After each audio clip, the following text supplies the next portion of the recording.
Hey everyone, today in this video, I'm going to show you two ways to factory reset the Eureka J15 Ultra. This product's linked in the video description, so be sure to check it out. First, we can do it via the mobile app, and the second way we can do it is through holding down a couple of buttons. First, we'll start with the mobile app. So here's a look at our device. You can see it from the main screen here, J15 Ultra. We can enter in. Then we can hit the top three buttons in the top right-hand corner.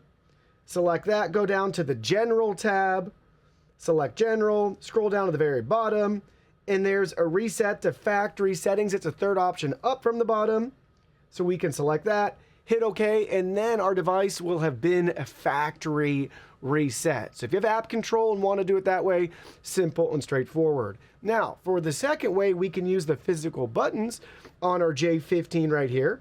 So we'll hold down the return to base station to charge button, the power plug button, and our Wi-Fi indicator here until we hear a beep. So we're going to press both of those for like 10 or 15 seconds.